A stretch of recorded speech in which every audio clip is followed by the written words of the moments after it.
profound lessons of the Buddha to listen to every day now, I bring forth the wisdom that I have personally realized to teach to you. I practice diligently, seek diligently, guide myself, and search diligently for the path of cultivation without any guidance from others. The ultimate truth can be realized by oneself, and enlightenment requires personal practice. If you attain it, you will become aware that everything is very simple. Understand forgiveness, that is true liberation. It is ignorance that causes suffering, delusion, and anxiety. Greed, anger, arrogance, delusion, doubt, fear, all arise from ignorance and create illusions. Illusions contrast with ignorance.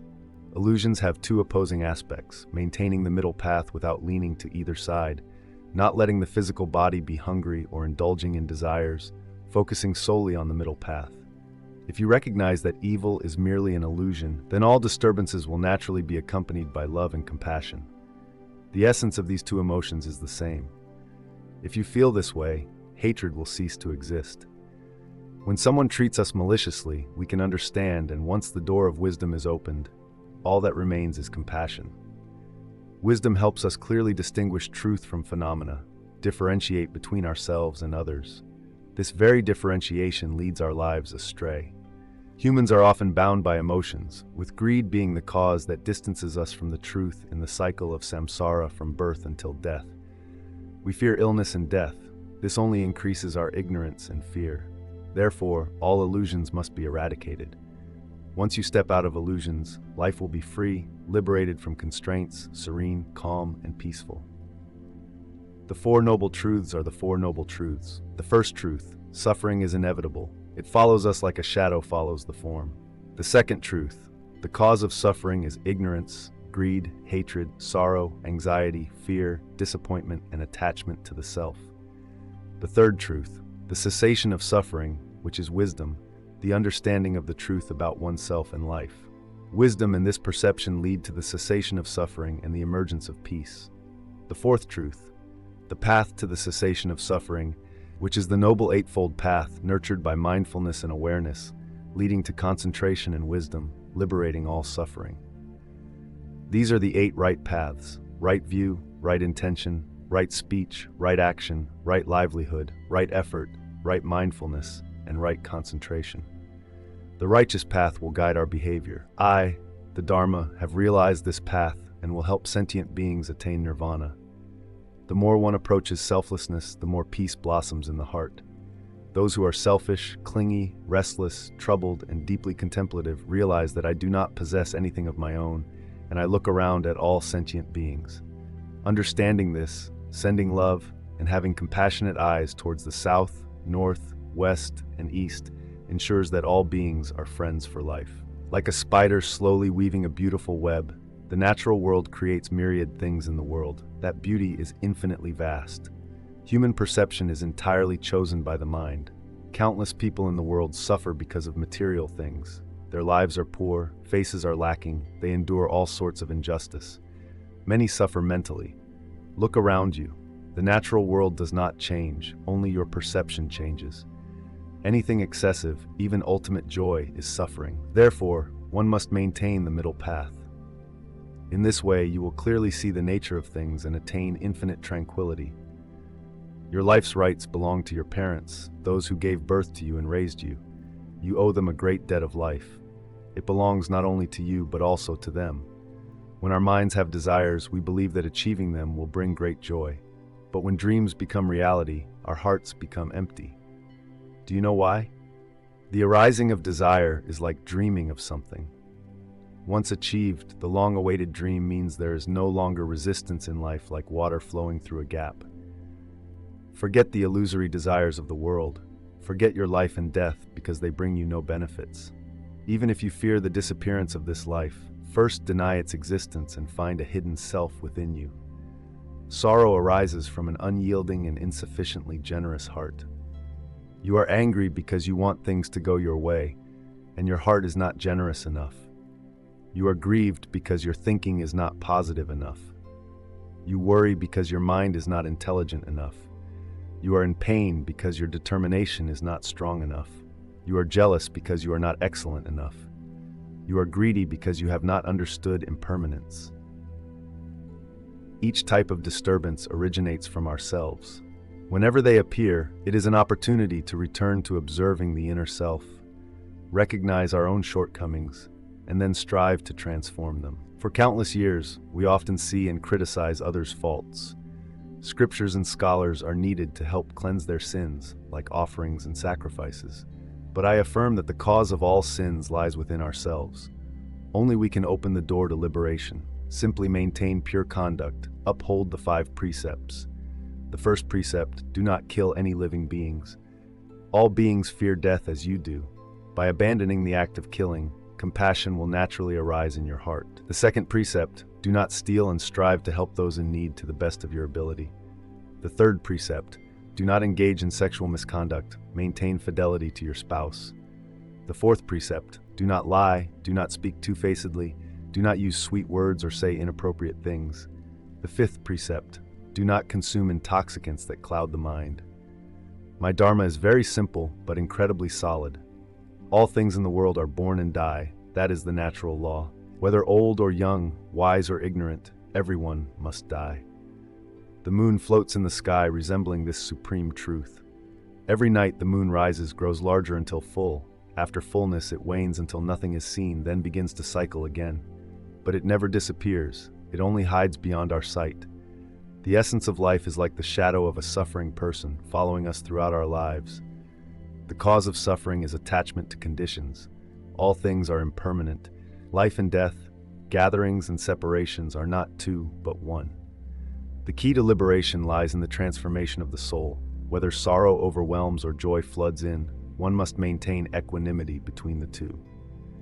Practice in this way, and the chains of suffering will naturally break, and you will understand the ultimate truth. Do not let a spark burn in the forest. To maintain the flame, it will burn everything in its path. The more it burns, the larger the flame becomes. Evil deeds are the same. Anger, sorrow, greed, fear. They use our internal fuel to ignite endlessly. Hatred and greed flames burn forever until we are liberated from samsara. Suppose someone only focuses on material enjoyment in life. They strive to earn a lot of wealth, but their hearts are bound by conflicts, sinking deeper and never feeling satisfied. They are anxious day and night. What if their wealth is lost? If someone can cut off those bonds, they do not need to worry about their future or carry the burden of the past. Calm, free, mindful in the present, maintaining the middle path ultimately leads to true peace in the world. This is the empty nature. The empty nature is empty, and that is never ending. Bringing love to dissolve hatred is the most fundamental principle. 3 things are absolutely never obscured by darkness: the sun, the moon, and the true nature of reality. The truth is never buried. If people want to transform, they must first be self-aware. When speaking of misfortunes, counting on 10 fingers is not enough. There are hundreds of fingers of goodness. If our ancestors committed wrongdoings and sowed bad seeds, their remaining years naturally resemble those pebbles. They will sink to the bottom of the water, while their meritorious deeds will float like oil on the water's surface. Thus, the seeds you sow will bear fruit not only in this life, but also in many reincarnated lives, bearing the karmic results of your actions. The body of this life is not solely for this lifetime.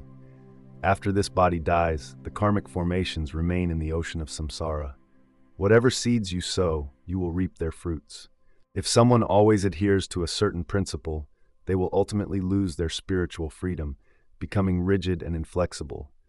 If one blindly follows those prejudices, believing their faith is the only truth and denying everything else, the freedom of thought is entirely lost.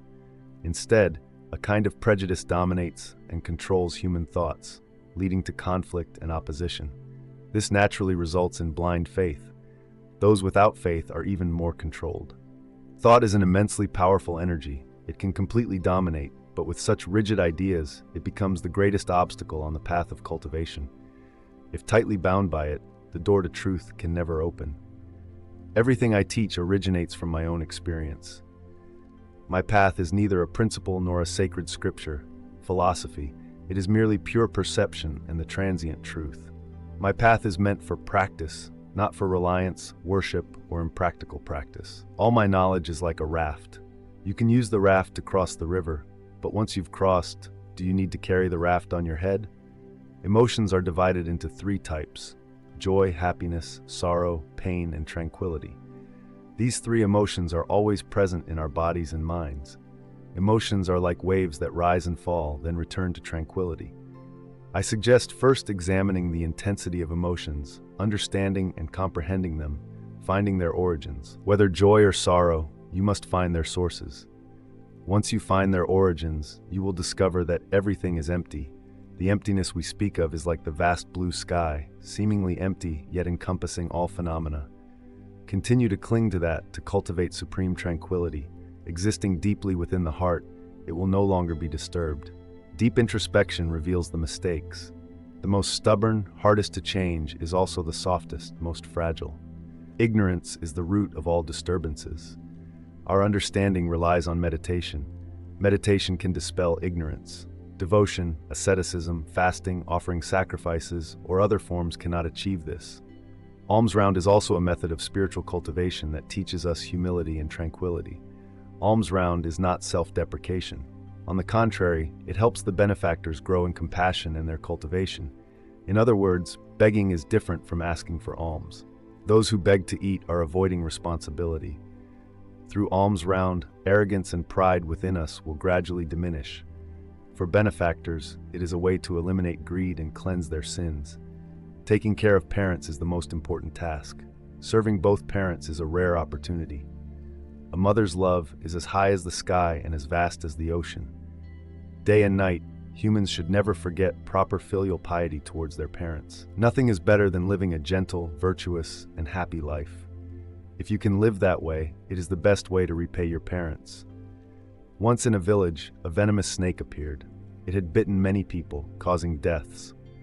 The villagers were extremely afraid. Even children dared not play near the snake's tree. One day, a monk passed by and rested under the shade of that tree. The venomous snake emerged and bit the monk, but seeing the monk's serene face, it was amazed. The monk said to it, "When you bite people and harm them, they suffer greatly, even to the point of death." The snake felt compassion and decided not to harm people anymore. Seeing that the snake did not bite, the villagers gradually stopped fearing it and began to poke it with sticks. Children stepped on its tail. It did not harm anyone. When children threw stones at it, it did not retaliate. Hunger and pain weakened the snake. At night, it could only swallow a few pebbles, and after 3 days, it was severely injured by others. The villagers saw it as a mere rope. One day, the monk came again and felt heartbroken witnessing the situation. While treating its wounds, the monk asked, "Why have you fallen into such a predicament?" The venomous snake replied, "I have realized the truth and no longer bite people." The monk laughed and said, "I told you to restrain your aggressive nature, but you have lost your self-defense. If you do not bite, you still have to show your fangs to scare them. Any act of defiance, even without killing, turns into violence. Those who have committed crimes must be punished according to their wrongdoings and evil karma. Remember not to harbor personal grudges. People judge offenders based on their sins and evil deeds. There are 3 truths that anyone can practice: a generous heart, skeptical speech, using pure compassion to dedicate throughout life. These 3 maxims are the foundation for building trust, making sentient beings loving and friendly. Language is like a sharp knife. It can harm people invisibly. Remember, never to think you are being humiliated. A person who feels shame needs the courage to admit it. This is the first step to correcting mistakes. I have seen in the distant future when parents and children oppose each other, siblings harbor hatred, spouses are discordant, homes burn down, and all kinds of crimes emerge one after another. People harm each other continuously due to race, language, and beliefs, causing division. We need to set a precedent in that era. Our standards will save humanity from the catastrophic events, preventing disputes in the monastic community. We will establish rules called the 7 Principles to End Disputes. Teacher Anne will clearly present these 7 things to other teachers. Teachers must remember, doubt is the most severe disease. It divides human affection like a poisonous medicine that kills friendship. It is also like sharp thorns piercing the bones. Never forget that our thoughts create us. Whether poor or rich, life has suffering. Only the suffering of each person differs. In marital life, equality is the most important thing. A family where both spouses love and harmonize brings prosperity. This prosperity can spread, making everyone feel happy in the world. The union of husband and wife must transcend physical and material desires. The wife is a part of the husband's body. The husband should respect and honor his wife, not cause her to lose face in front of others. The wife should not act against the husband. Women and husbands must live according to the duty of being a husband, avoiding bad habits. Every decision the husband makes must consider the wife's wishes. Loving your husband is also the wife's responsibility. Treat the husband's family as your own family, maintaining a loving, caring, and nurturing role for each family member.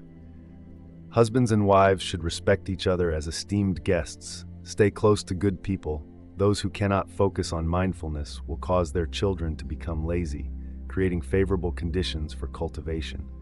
Thus, the state of the mind will be pure, undisturbed. Occupations must also align with the Dharma, regardless of the profession, whether in trading or daily trivial matters. First, understand clearly, then strive to accomplish it, such as cooking rice or boiling water. Do not see it as a trivial task, but as an opportunity to care for yourself, your husband, and your children. For any fortunate relationship in life, one should not be selfish, living only for oneself. Happiness, success, and wealth should be shared with everyone. Avoid gambling and intoxication. Be humble, polite, and friendly. Clearly, the opportunity to offer alms to monks or practice meditation can eliminate worries and difficulties.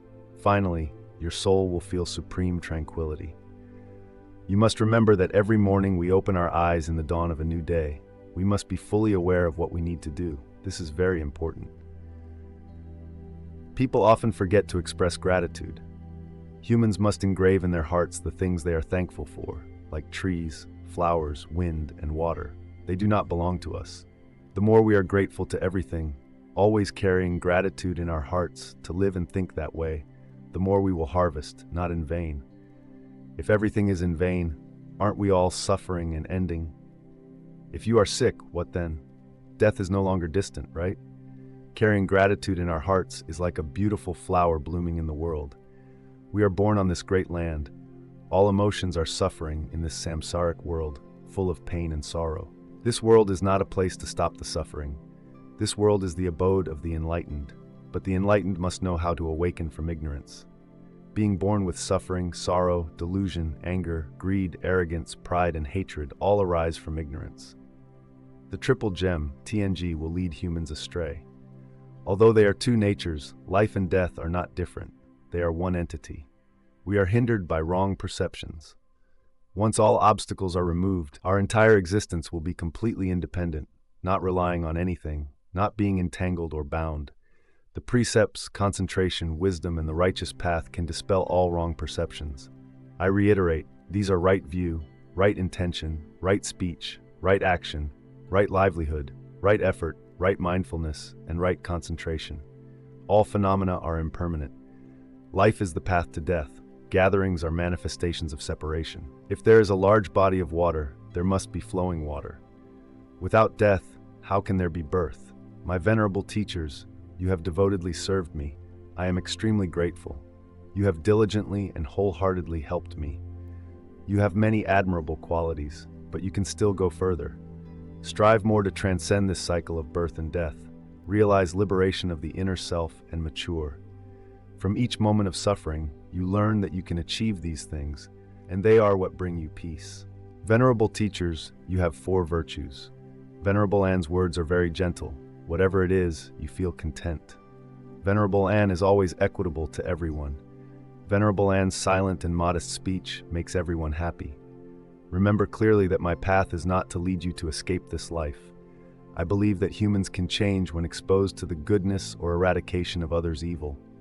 This hope is for noble souls whose destinies are determined by their karmic deeds, causing deep introspection. For those who suffer from insomnia, long journeys. For the weary and those living in delusion, not understanding what the righteous Dharma is. Thus their entire lives will be full of suffering and misfortune.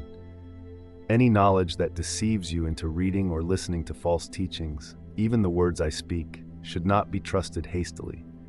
Use your own learning and wisdom to observe, then analyze and verify it. Venerable Buddha, what if we meet you on the path of truth? On the path of truth, meeting anyone should not be hastily accepted. If you meet the Buddha, do not consider it as salvation. Even meeting your own father is of no use. Instead, leave the true path. Your life needs to be firmly grasped in your own hands. Do not rely on others. From extinction, see the imperishable in pain. See joy in brutality. See human affection in wickedness. See the good. Ignorance has obscured human vision.